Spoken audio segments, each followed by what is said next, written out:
Shalom jemaat Tuhan, mari kita siapkan hati kita untuk datang kepada Tuhan.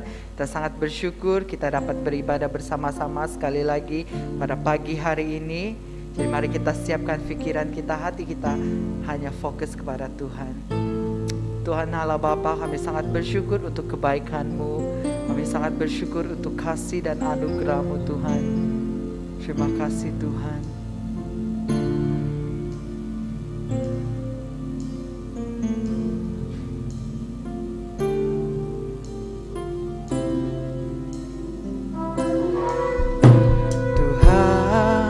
Kasih-Mu sungguhlah mempersona diriku.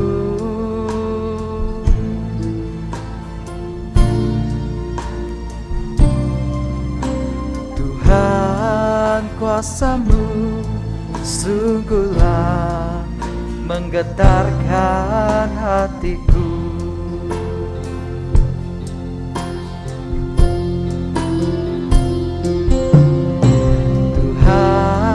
Kasih-Mu sungguhlah mempersona diriku.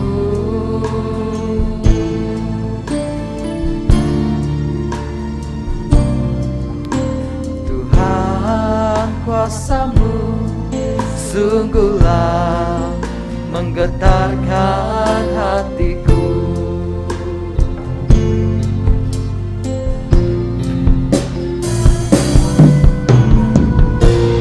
Kasih-Mu ya Tuhan yang Kau limpahkan bagiku, lebih dari yang ku perlu Kau sediakan bagiku.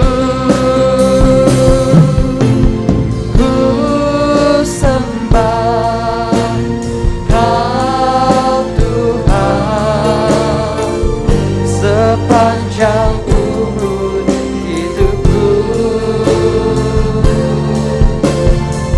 sepanjang umur hidupku. Terima kasih Tuhan, kami sangat bersyukur Tuhan. Tuhan, kasih-Mu sungguhlah mempersona diriku.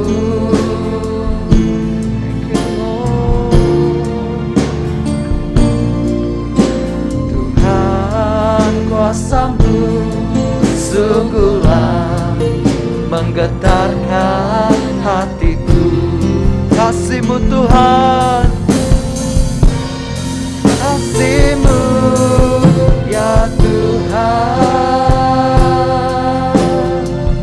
yang Kau limpahkan bagiku, lebih dari yang ku perlu Kau sediakan bagiku.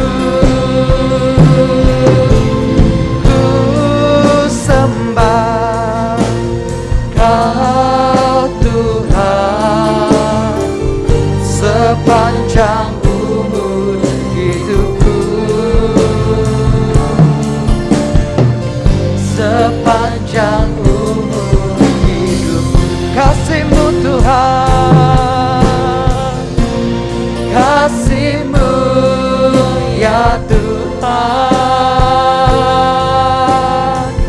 yang Kau limpahkan bagiku lebih dari segalanya. Thank you Lord, yang ku perlu Kau sediakan bagiku. Ku sembah Kau Tuhan sepanjang umur hidupku. Thank you Lord, sepanjang umur hidupku. Kasih-Mu ya Tuhan yang Kau limpahkan bagiku lebih dari yang ku perlu Kau sediakan bagiku. Ku sembah Kau Tuhan sepanjang umur hidupku. Sepanjang umur hidupku. Ku sembah Kau Tuhan sepanjang umur hidupku. Thank you Lord, sepanjang umur hidupku. Haleluya, terima kasih Tuhan. Haleluya. Shalom dan selamat pagi semua jemaat Tuhan. Sekali lagi kita sangat bersyukur kepada Tuhan karena kita masih diberi kesempatan untuk beribadah bersama-sama di dalam kebaktian online. Mari kita terus memuji dan menyembah Tuhan. Jemaat yang dikasihi Tuhan, Tuhan beserta kamu. Saya gembira apabila mereka berkata kepada saya, "Hai, marilah kita menyanyi kepada Tuhan. Allah itu Roh, kemuliaan kepada Allah Bapa, Anak dan Roh Kudus." Amin. Haleluya, terima kasih Tuhan. Haleluya.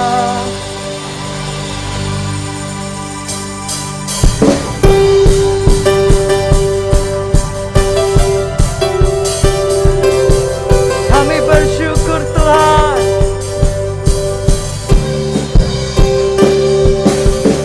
Masuk hadirat-Nya dengan hati bersyukur. Masuk gerbang-Nya dengan pujian. Bermazmurlah bagi-Nya, nyanyikan nyanyian baru. Bersukacita sekarang menyembah-Nya. Masuk hadirat-Mu, masuk hadirat-Nya dengan hati bersyukur. Masuk gerbang-Nya dengan pujian. Bermazmurlah bagi-Nya, nyanyikan nyanyian baru. Bersukacita sekarang menyembah-Nya. Saat hati bersyukur dan jiwa pun bersuka, hadirat Allah nyata dalam pujian. Saat kami menyembah dan tangan pun terangkat, Tuhan hadir dalam pujian umat-Nya. Saat hati bersyukur dan jiwa pun bersuka, hadirat Allah nyata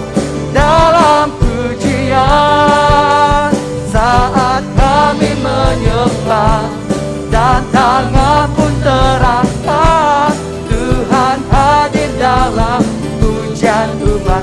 Terima kasih Tuhan, saat hati bersyukur dan jiwa pun bersuka, hadirat Allah nyata dalam pujian.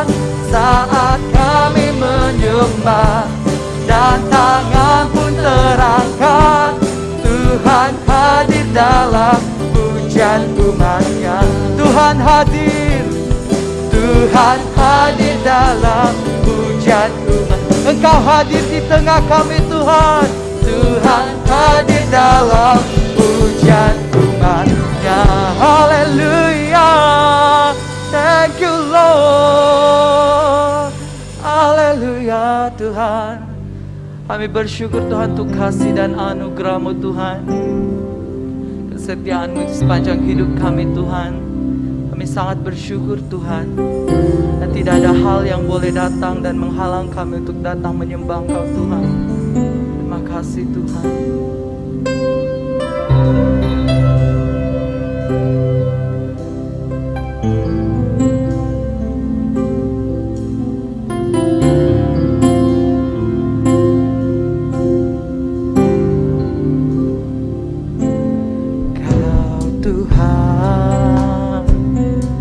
Penolong dalam hidupku, ku percaya hanya kepadamu. Kau pegang tanganku dan tutur langkahku. Yesus, Kau perlindunganku. Kau Tuhan, kekuatan dalam hidupku, penolongku dalam kesesakan. Kau gunung batuku dan pertahananku. Yesus, Kau kemenangan.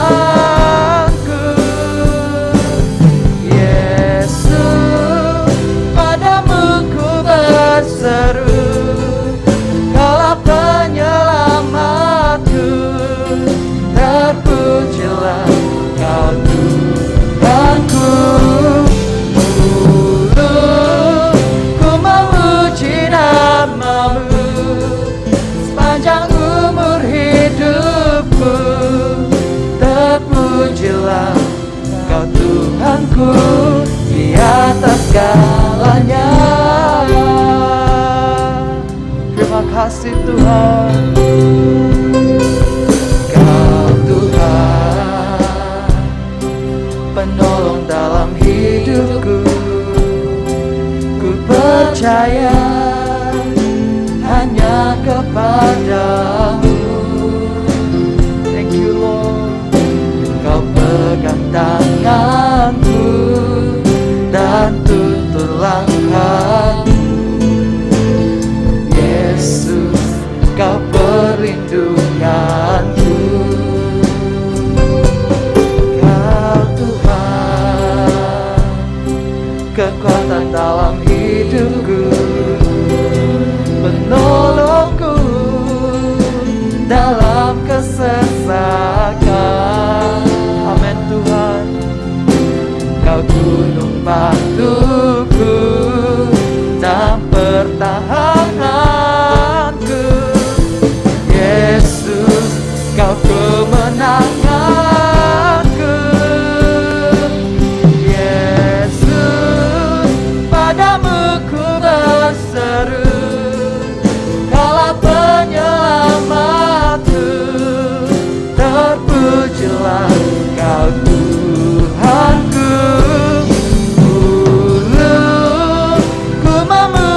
Nama-Mu sepanjang umur hidupku, terpujilah Kau Tuhanku di atas segalanya. Yesus,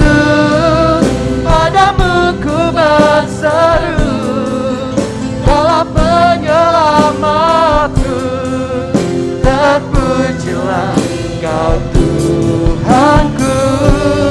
Mulutku memuji namamu sepanjang umur hidupku. Terpujilah Kau Tuhanku di atas segalanya. Kaulah sumber kuatku, Kaulah kehidupan kami Tuhan, Kaulah kehidupanku, Kaulah pertahananku. Kami percaya padamu Tuhan, ku percaya padamu. Thank you Lord. Terima kasih Tuhan. Yesus, padamu ku berseru, Kaulah penyelamatku. Terpujilah Kau Tuhanku.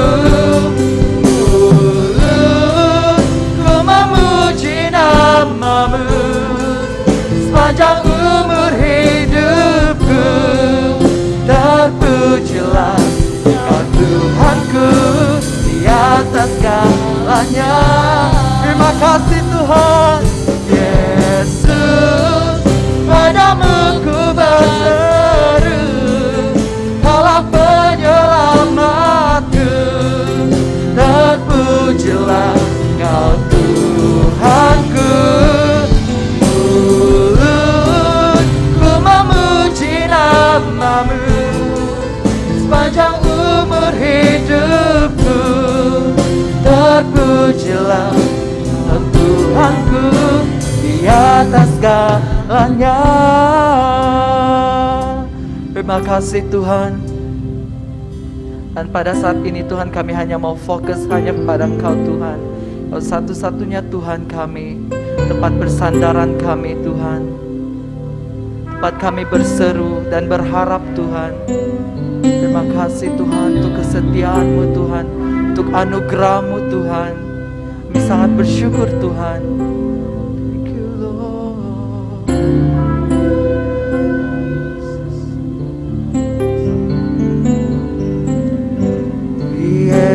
Yesus, padamu ku berseru, Kaulah penyelamatku. Terpujilah Kau Tuhanku. Mulutku memuji namamu sepanjang umur hidupku. Terpujilah Kau Tuhanku di atas segalanya. Yesus, padamu ku berseru, Kaulah penyelamat kami Tuhan.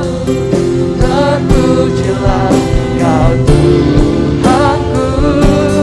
Mulutku memuji namamu sepanjang umur hidupku.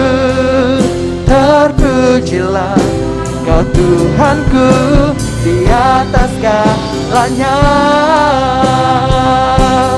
Mulutku memuji namamu sepanjang umur hidupku. Terpujilah Kau Tuhanku di atas segalanya. Mulutku memuji namamu sepanjang umur hidupku. Terpujilah Kau Tuhanku di atas segalanya. Thank you Lord. Biarlah segala yang bernafas memuji Engkau Tuhan.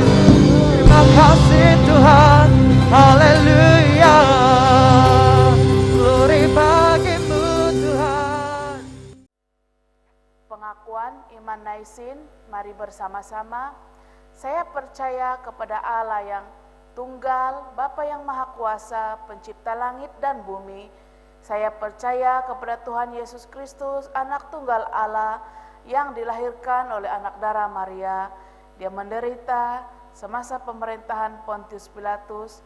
Dia disalibkan, mati, lalu dikuburkan. Pada hari yang ketiga dia bangkit. Dia naik ke surga, dia duduk sebelah kanan Bapa. Dia akan datang kembali untuk menghakimi orang yang masih hidup dan yang sudah mati. Saya percaya kepada Roh Kudus, gereja sedunia yang kudus, dan daripada rasul-rasul, pengampunan dosa, kebangkitan hidup, dan kehidupan yang kekal. Amin. Shalom dan selamat pagi semua jemaat Tuhan. Puji Tuhan karena kita boleh mengikuti kebaktian di atas talian atau online. Seperti yang Anda sedia maklum, kenaikan baru-baru ini di dalam jumlah kes COVID-19 di Sabah telah memberi kesan kepada seluruh negara. Dalam beberapa hari ini saja atau yang lalu, kita telah menerima berita mengenai kluster baru di beberapa tempat di daerah Sabah, dan ia semakin membimbangkan karena kluster ini cepat merebak. Oleh itu, kerajaan telah mengeluarkan perintah untuk melarang masuk ke rentas daerah bermula pada 3 Oktober hingga 16 Oktober. Dan sebelum itu juga, pihak kerajaan juga telah mengeluarkan perintah di mana kawasan daerah Kota Kinabalu, Putatan juga Pinampang juga dikenakan PKPB. Nah, setelah mendapat nasihat daripada Yang Mulia Archbishop Dato' Melta G. Kitais, yaitu Bishop of Sabah, dan pandangan daripada ahli PCC, saya telah memutuskan untuk menangguhkan kebaktian di Gereja Anglikan Menggatal dan juga Gereja Anglikan Telipuk bermula pada tanggal 4 Oktober dan juga 11 Oktober, sehingga diberitahu kelak. Walau bagaimanapun, kebaktian atas talian atau online akan diteruskan seperti biasa. Dan bagi jemaat yang mengalami kesukaran untuk online atau internet, Anda juga boleh merujuk kepada pejabat gereja untuk mendapatkan pen drive, dan pihak gereja akan memberikan kepada jemaat. Bagi jemaat yang mau memberi persembahan dan perpuluhan, masih boleh memberi secara online banking, atau jemaat boleh datang ke pejabat gereja untuk memberi persembahan, dan sila berhubung kepada pihak pejabat gereja sebelum Anda datang, karena mulai pada tanggal 7 Oktober sehingga 16 Oktober gereja akan ditutup sehingga diberitahu kemudian. Jadi saudara dan saudariku yang dikasihi dalam Tuhan, jika tidak ada hal yang penting untuk Anda keluar daripada di rumah, dan saya nasihatkan kepada jemaat, silalah tinggal di rumah. Jika ada hal yang penting saja, Anda boleh berurusan di luar. Karena ini hal penting untuk kita menjaga kesehatan kita di antara satu dengan yang lain. Oleh itu, saya berdoa kepada semua jemaat supaya dengan pertolongan dan belas kasihan Tuhan, Tuhan akan terus melindungi kita daripada wabak COVID-19 dan juga penyakit-penyakit yang lain. Dan biarlah Tuhan memelihara dan juga melindungi kita semua. Kiranya Tuhan memberkati kita semua. Amin. Pembacaan hari ini diambil dari Markus 5 ayat 21 sampai 43. Markus 5 ayat 21 sampai 43. Sesudah Yesus menyeberang lagi dengan perahu, orang banyak berbondong-bondong datang lalu mengerumuni dia. Sedang ia berada di tepi danau, datanglah seorang kepala rumah ibadat yang bernama Yarius. Ketika ia melihat Yesus, tersungkurlah ia di depan kakinya dan memohon dengan sangat kepadanya, "Anakku perempuan sedang sakit, hampir mati. Datanglah kiranya dan letakkanlah tanganmu atasnya, supaya ia selamat dan tetap hidup." Lalu pergilah Yesus dengan orang itu. Orang banyak berbondong-bondong mengikuti dia dan berdesak-desak di dekatnya. Adalah di situ seorang perempuan yang sudah 12 tahun lama menderita pendarahan. Ia telah berulang-ulang diobati oleh berbagai tabib, sehingga telah dihabiskannya semua yang ada padanya. namun sama sekali tidak ada faedahnya, malah sebaliknya keadaannya semakin memburuk. Dia sudah mendengar berita-berita tentang Yesus, maka di tengah-tengah orang banyak itu ia mendekati Yesus dari belakang dan menjaba jubahnya. Sebab katanya, asal ku jama saja jubahnya, aku akan sembuh. Ketika itu juga berhentilah pendarahannya dan ia merasa bahwa badannya sudah sembuh dari penyakitnya. Pada ketika itu juga Yesus mengetahui bahwa ada tenaga yang keluar dari dirinya. Lalu ia berpaling di tengah orang banyak dan bertanya, "Siapa yang menjamah jubahku?" Murid-muridnya menjawab, "Engkau melihat bagaimana orang-orang ini mendesak-desak dekatmu, dan engkau bertanya, siapa yang menjamah aku?" Lalu ia memandang sekelilingnya untuk melihat siapa yang telah melakukan hal itu. Perempuan itu yang menjadi takut dan gentar ketika mengetahui apa yang telah terjadi atas dirinya tampil dan tersungkur di depan Yesus dan dengan telus memberitahukan segala sesuatu kepadanya. Maka katanya kepada perempuan itu, "Hai anakku, imanmu telah menyelamatkan engkau. Pergilah dengan selamat dan sembuhlah dari penyakitmu." Ketika Yesus masih berbicara, datanglah orang dari keluarga kepala rumah ibadat itu dan berkata, "Anakmu sudah mati, apa perlunya lagi engkau menyusah-nyusahkan guru?" Tetapi Yesus tidak menghiraukan perkataan mereka dan berkata kepada kepala rumah ibadat, "Jangan takut, percaya sahaja." Lalu Yesus tidak membolehkan seorang pun ikut serta, kecuali Petrus, Yakobus, dan Yohanes, serta saudara Yakobus. Mereka tiba di rumah kepala rumah ibadat, dan di sana dilihatnya orang-orang ribut, menangis, dan meratap dengan suara nyaring. Sesudah ia masuk, ia berkata kepada orang-orang itu, "Mengapa kamu ribut dan menangis? Anak ini tidak mati, tetapi tidur." Tetapi mereka mentertawakan dia. Maka diusirnyalah semua orang itu, lalu dibawanyalah ayah dan ibu anak itu dan mereka yang bersama-sama dengan dia masuk ke kamar anak itu. Lalu dipegangnyalah tangan anak itu. Katanya, "Talita kum," yang berarti, "Hai anak, aku berkata kepadamu, bangunlah." Seketika itu juga anak itu bangkit, berdiri dan berjalan. Sebab umurnya sudah 12 tahun. Semua orang yang hadir sangat takjub. Dengan sangat ia berpesan kepada mereka supaya jangan seorang pun mengetahui hal itu. Lalu menyuruh mereka memberi anak itu makan. Inilah Injil Kristus. Selamat pagi saudara-saudari dalam Kristus dan Tuhan berserta Anda sekeluarga. Lebih-lebih lagi dalam waktu dan musim yang tidak menentu ini. Terima kasih untuk beribadah bersama dan juga sama-sama kita belajar dari kitab 1 Tesalonika. Ya, marilah kita mulai sekali lagi dengan mengulang kembali struktur kitab 1 Tesalonika. 1 Tesalonika punya 5 pasal ya ataupun bab dan boleh dibahagikan kepada 2 bahagian. Pada 3 bab yang pertama adalah mengenai renungan ataupun imbasan, di mana Paulus mengimbas kembali apa yang jemaat Tesalonika dan mereka sendiri sebagai hamba-hamba Tuhan telah lalui. Dan di sini Paulus bersyukur buat anugerah Allah dan iman gereja Tesalonika.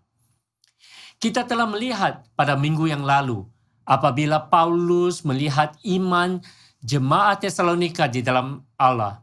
Iman mereka adalah benar dan kuat. Mereka juga sanggup menderita untuk iman mereka di dalam Kristus. Mereka tidak tawar hati dan mereka tidak putus asa ya dalam semua penganiayaan dan serangan. Bahkan iman dan kesaksian mereka berkembang pesat dan terus bertumbuh. Pada minggu ini, kita akan belajar bagaimana Paulus juga merenungkan pelayanan mereka sendiri ketika mereka berada di Tesalonika. Paulus mengimbas kembali bagaimana mereka telah melayani di tengah-tengah orang-orang yang percaya. Di dalam pasal ataupun bab ini, Paulus juga menggunakan kesempatan untuk bersaksi dan juga mempertahankan pelayanan mereka di Tesalonika. Salah satu sebab mengapa Paulus berbuat demikian adalah kerana terdapat beberapa orang yang menentang iman Kristen dan pelayanan mereka. Orang-orang ini membuat tuduhan palsu bahawa Paulus serta rakan sepelayanannya menipu orang-orang di Tesalonika dan juga mengkhianati Kaisar dan kerajaan Romawi. Oleh itu di sini tumpuan kita akan beralih sedikit. Sementara kita melihat iman dan juga hidup orang-orang percaya di dalam pasal yang pertama, sekarang kita menumpukan perhatian kita kepada kehidupan dan pelayanan para pastor dan pemimpin. Paulus menggunakan 3 metafora ataupun gambaran sebagai contoh, yaitu penatalayan ataupun pengurus ataupun pekerja yang layak, ibu bapa, dan juga pemberita untuk menggambarkan pelayanan mereka. Ketiga-tiga ciri ini boleh kita gunakan pada hari ini juga untuk menilai pelayanan dan juga penggembalaan gereja dan para pemimpin kita. Ini adalah ciri-ciri pelayanan yang tulus dalam Kristus. Ya, mari kita melihat dan belajar lebih mendalam. Yang pertama adalah penata layan. Di dalam 1 Tesalonika pasal yang kedua mulai dari ayat pertama berkata, "Kamu sendiri pun memang tahu, saudara-saudara, bahwa kedatangan kami di antaramu tidaklah sia-sia. Tetapi sungguh pun kami sebelumnya, seperti kamu tahu, telah dianiaya dan dihina di Filipi. Namun dengan pertolongan Allah, kami beroleh keberanian untuk memberitakan Injil Allah kepadamu dalam perjuangan yang berat. Sebab nasihat kami tidak lahir dari kesesatan atau dari maksud yang tidak murni dan juga tidak disertai tipu daya. Sebaliknya, kerana Allah telah menganggap kami layak untuk mempercayakan Injil kepada kami. Kerana itulah kami berbicara, bukan untuk menyukakan manusia, melainkan untuk menyukakan Allah dan menguji hati kita." Ya, metafora yang pertama adalah pekerja yang layak ataupun penata layan. Seorang penata layan atau pengurus adalah seorang pribadi yang dipercayakan dengan mengurus rumah atau perniagaan dari majikan ataupun tuannya. Contoh penata layan atau pekerja yang layak ya dan yang dipercayai adalah seperti Yusuf di Perjanjian Lama, di mana dia telah pun dipercayakan untuk pengurusan rumah majikannya Potifar. Yesus sendiri juga memberi perumpamaan talenta ya sebagai contoh penata layanan. Di 1 Tesalonika pasal 2 ayat yang ketiga, firman Tuhan menyatakan, "Sebab nasihat kami tidak lahir dari kesesatan atau dari maksud yang tidak murni dan juga tidak disertai tipu daya." Di sini Paulus menyatakan kebenaran dan ketulusan pelayanan mereka. Sebab dan di sini setiap ciri yang dinyatakan di sini menekankan penentangan terhadap tuduhan palsu atas mereka. Yang pertama, ya, Paulus menegaskan bahwa pemberitaan mereka, Injil yang mereka sampaikan adalah benar, bukan palsu ataupun sesat. Yang kedua, tingkah laku pelayanan mereka adalah murni dan saleh, bukan jahat ataupun tidak bermoral. Dan ketiga adalah kaedah pelayanan mereka adalah jelas dan jujur, bukannya tipu muslihat ataupun memperdaya. Pelayanan mereka telah terbukti kepada semua orang yang percaya di Tesalonika. Di dalam ayat yang ke-9, Paulus mengulanginya. Sebab kamu masih ingat, ya saudara-saudara, akan usaha dan jerih lelah kami. Sementara kami bekerja siang malam, supaya jangan kami menjadi beban bagi siapapun juga di antara kamu. Kami memberitakan Injil Allah kepada kamu. Di dalam petikan ini sungguh jelas. Paulus mengulang kembali bahwa mereka telah dipercayai dalam pelayanan dan pemberitaan Injil kebenaran yang telah mengubah hidup jemaah di Tesalonika. Inilah iman Kristen yang sama dan Injil yang sama yang kita percaya, ajari, dan bahkan sehinggalah hari ini ya saudara-saudari. Alkitab adalah sumber kuasa dan otoritas dan juga kebenaran. Ini adalah sesuatu yang pasti, yang yakin, dan bukan seperti sindiran melulu oleh Menteri Pasnik Muhammad Zawawi, ya, yang mengatakan bahwa Alkitab kita telah pun diputar belitkan ataupun sesat ataupun rosak. Ya, dasar iman Kristen kita dibina atas kebenaran, kesalehan, dan juga integriti. Saudara-saudariku di dalam Kristus, kenyataannya adalah ini. Perbuatan seperti pembohongan ataupun tuduhan-tuduhan palsu seperti ini akan menjadi lebih kerap lagi. Ianya akan muncul dengan kerap untuk menentang iman Kristen dan gereja pada hari-hari yang akan mendatang.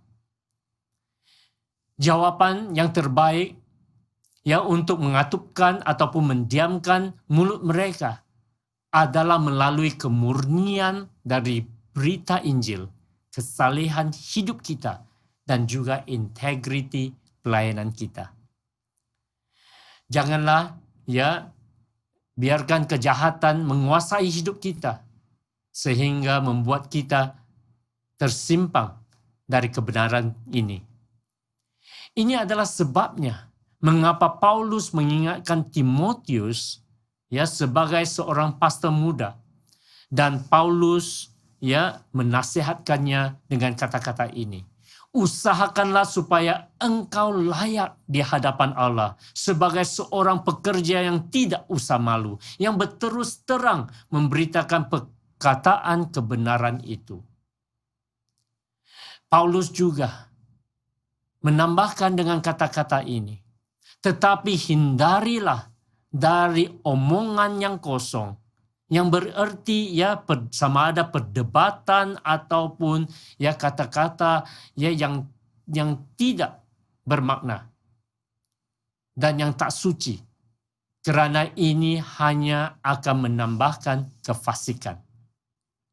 Jadi oleh itu ya saudara-saudari, ini adalah yang pertama sebagai seorang penata layan, seorang pengurus yang layak dan yang dipercayai, ya, yang dipercayakan dengan Injil Kristus. Gambaran yang kedua adalah gambaran ibu bapa. Di dalam 1 Tesalonika pasal yang kedua ayat 7 dan 8 dan juga ayat 11 dan ke-12 menyatakan ini. Tetapi kami berlaku ramah di antara kamu, sama seperti seorang ibu mengasuh dan merawati anaknya. Demikianlah kami dalam kasih sayang yang besar akan kamu, bukan saja rela membagi Injil Allah dengan kamu, tetapi juga hidup kami sendiri dengan kamu, kerana kamu telah kami kasihi. Dan kamu tahu betapa kami seperti bapa terhadap anak-anaknya, telah menasihati kamu dan menguatkan hatimu seorang demi seorang, dan meminta dengan sangat supaya kamu hidup sesuai dengan kehendak Allah yang memanggil kamu ke dalam kerajaan dan kemuliaannya. Saudara-saudari yang dikasihi, metafora yang kedua ini ya yang digunakan oleh Paulus ya untuk menggambarkan pelayanan mereka adalah seperti ibu bapa terhadap anak-anak mereka. Paulus telus dalam pelayanan dan penggembalaan pastoralnya. Seorang ibu tidak hanya mengandung dan melahirkan seorang anak, tetapi dia juga mengasuh, menyusuinya, bahkan mengongsikan seluruh hidupnya dengan anaknya. Ya, Paulus berkata, walaupun dia mempunyai hak untuk menuntut setiap hak dan keistimewaannya sebagai seorang rasul. Namun, dia memilih untuk bersikap lemah lembut, seperti seorang ibu yang mengasuh dan menyayangi anaknya. Seperti seorang bapa yang menasihati, menguatkan, dan juga meminta ataupun mendorong anaknya untuk hidup benar di hadapan Allah dan manusia. Ya, saudara-saudari yang dikasihi Tuhan, walaupun Paulus dan rakan sepelayanannya difitnah berulang kali dan juga dianiayai, mereka tidak menghasut perpecahan untuk menentang sesiapapun atau mana-mana agama. Dia juga tidak menghasut umat Tuhan untuk berbalas dendam ataupun memberontak. Tidak. Apa yang dia lakukan adalah ini. Dia terus menghibur dan menasihati jemaat Allah untuk terus bersabar, tabah, percaya kepada Allah, menghormati semua orang, menjadi teladan yang baik, seperti garam dan terang, memuliakan Allah dalam semua perkara yang mereka lakukan.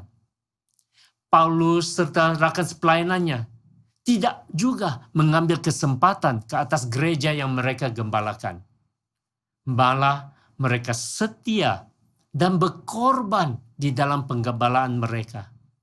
Mereka berada di sana, di Tesalonika dan juga di semua tempatnya mereka pergi. Mereka di sana untuk melayani dan bukan untuk dilayani. Dan ini adalah apa yang sepatutnya kita lihat di dalam gereja kita secara berterusan. Saudara-saudari, kita harus bertekun bukan hanya di dalam pekerjaan Tuhan, tetapi juga di dalam penggembalaan. Kita mungkin sudah kuat dalam hal ini, tetapi kita boleh menjadi lebih kuat di dalam penggembalaan dan kesaksian kita kepada dunia.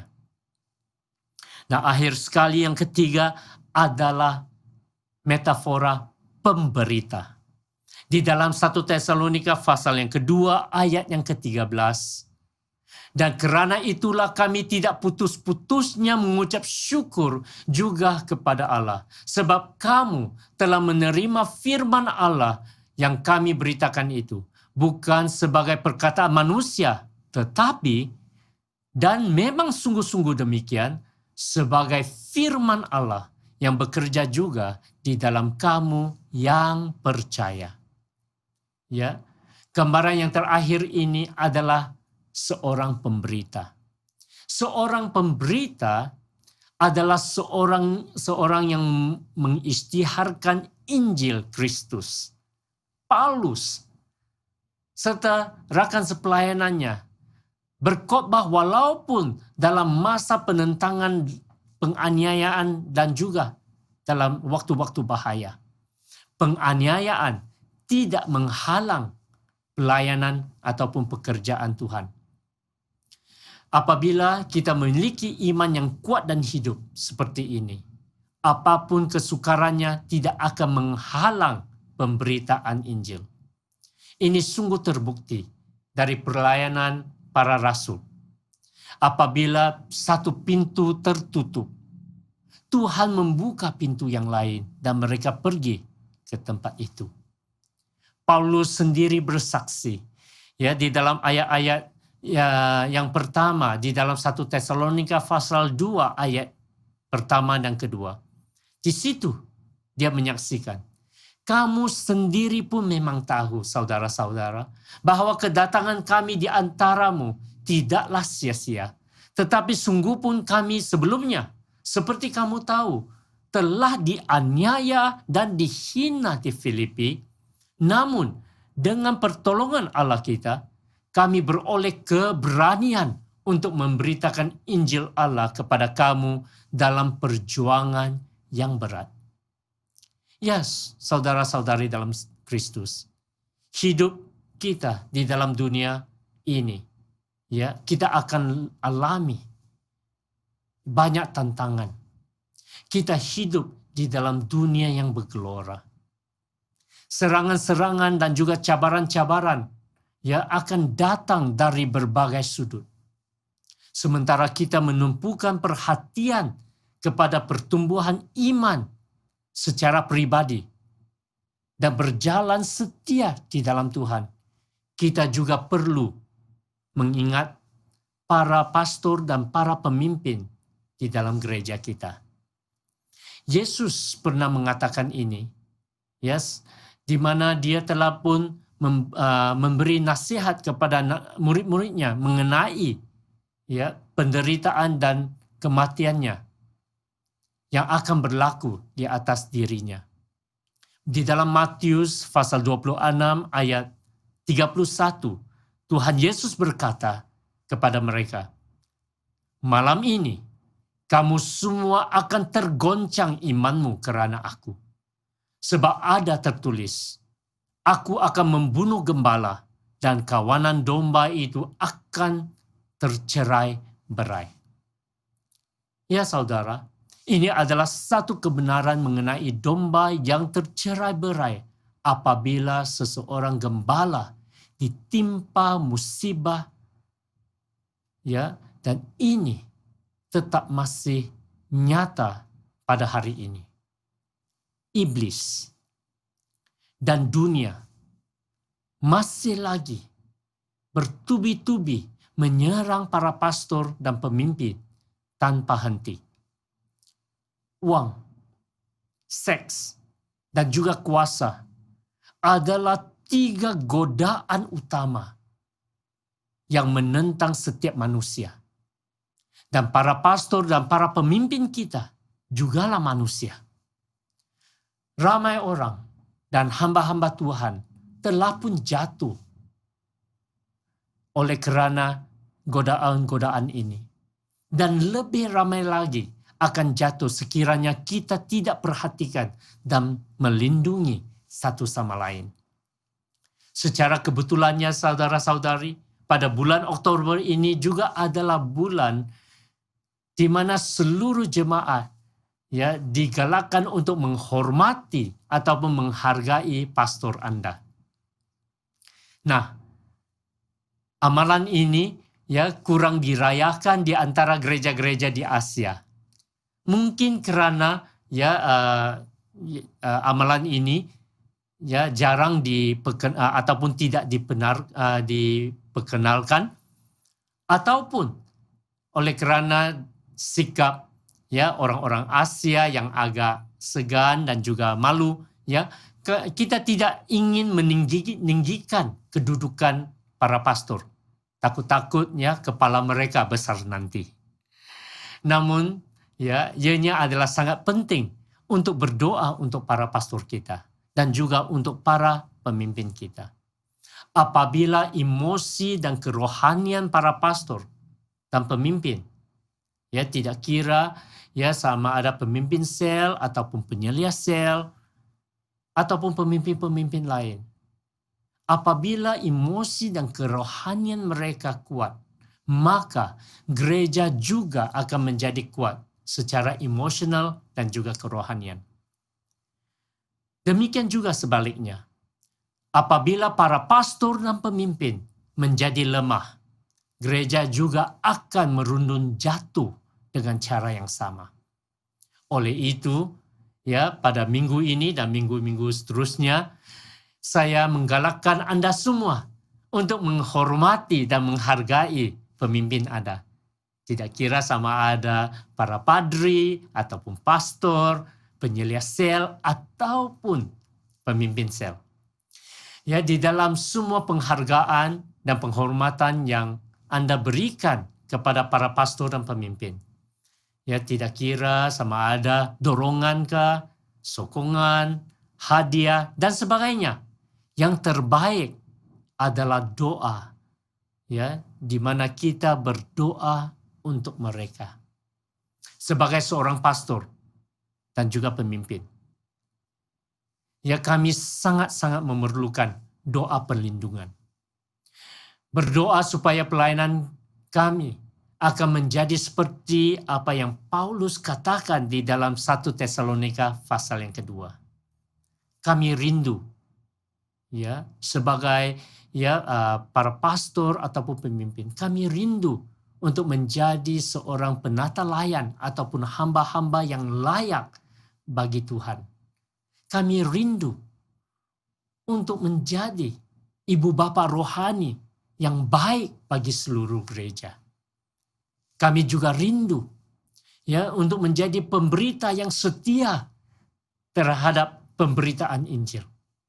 Menggenapi panggilan dan amanat agung Tuhan di dalam hidup kami. Paulus, saudara-saudari, mengakhiri pasal ini ataupun bab ini dengan ucapan syukur bahwa jemaat Tesalonika adalah kemuliaan dan sukacita bagi Paulus. Di dalam ayat 19 dan ke-20, menyatakan dengan jelas, sebab siapakah pengharapan kami atau sukacita kami atau mahkota kemegahan kami di dalam Kristus Yesus Tuhan kita pada waktu kedatangannya, kalau bukan kamu?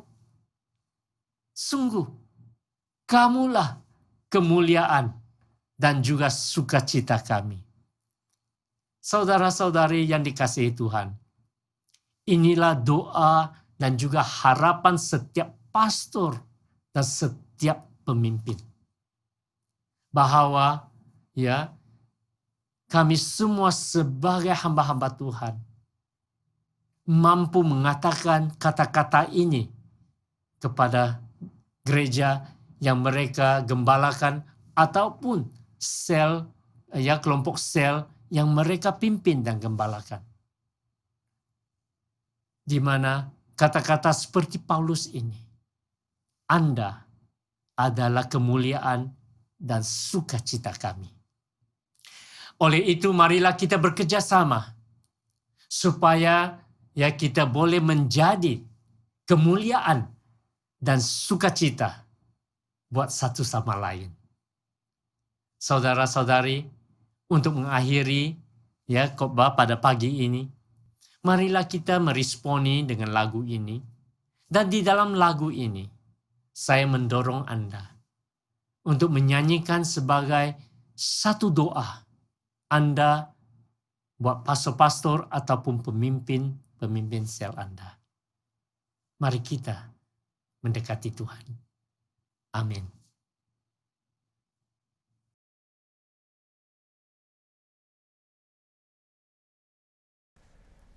Mari kita berdoa seperti yang diajarkan oleh penyelamat kita bersama-sama. Bapa kami di surga, dikuduskanlah namamu, datanglah kerajaan-Mu, jadilah kehendak-Mu di bumi seperti di surga. Berikanlah kami pada hari ini makanan kami yang sehari-hari, dan ampunilah kami akan dosa-dosa kami, seperti kami juga mengampuni orang yang bersalah kepada kami. Janganlah membawa kami ke dalam pencobaan, tapi lepaskanlah kami daripada yang jahat, karena Engkau-lah yang punya kerajaan, kuasa dan kemuliaan, sekarang dan selama-lamanya. Amin. Saudara-saudariku dikasihi dalam Tuhan, mari kita semua berdiri untuk terima berkat daripada Tuhan. Kita tadangkan tangan kita. Sentosa Allah yang melebihi pengertian manusia, memeliharakan hati dan jiwa kamu di dalam pengetahuan dan kasih Allah dan anaknya Yesus Kristus Tuhan kita. Dan berkat Allah yang Maha Kuasa, Bapa, Anak, dan Roh Kudus, beserta dengan kamu dan tinggal serta dengan kamu, sampai selama-lamanya. Amin. Saudara-saudariku dikasihi dalam Tuhan, pergilah dengan damai sejahtera dan layanilah Tuhan. Amin. Haleluya Tuhan, thank you Lord. Biarlah rohmu menyala-nyala, melayanilah Tuhan. Biarlah rohmu menyala-nyala, melayanilah Tuhan. Biarlah rohmu menyala-nyala, melayanilah Tuhan. Biarlah rohmu menyala-nyala, melayanilah Tuhan. Tak ada banyak waktu, giatlah dan jangan lalai. Pekerjaan besar menunggu, ladang siap dituai. Tanggalkan segala beban dan dosa yang merintangi. berlari pada tujuan panggilan surgawi. Biarlah rohmu menyala-nyala dan layanilah Tuhan. Biarlah rohmu menyala-nyala dan layanilah Tuhan. Biarlah rohmu menyala-nyala dan layanilah Tuhan. Biarlah rohmu menyala-nyala dan layanilah Tuhan. Biarlah rohmu menyala-nyala dan layanilah Tuhan. Biarlah rohmu menyala-nyala dan layanilah Tuhan. Tak ada banyak waktu, giatlah dan jangan lalai. Pekerjaan besar menunggu, ladang siap dituai. Tanggalkan segala beban dan dosa yang merintangi, berlari pada tujuan panggilan surgawi. Biarlah rohmu menyala-nyala dan layanilah Tuhan. Biarlah rohmu menyala-nyala dan layanilah Tuhan. Biarlah rohmu menyala-nyala dan layanilah Tuhan. Biarlah rohmu menyala-nyala dan layanilah Tuhan. Biarlah rohmu menyala-nyala dan layanilah Tuhan. Biarlah rohmu menyala-nyala dan layanilah Tuhan. Haleluya. Ibadah selesai dan Tuhan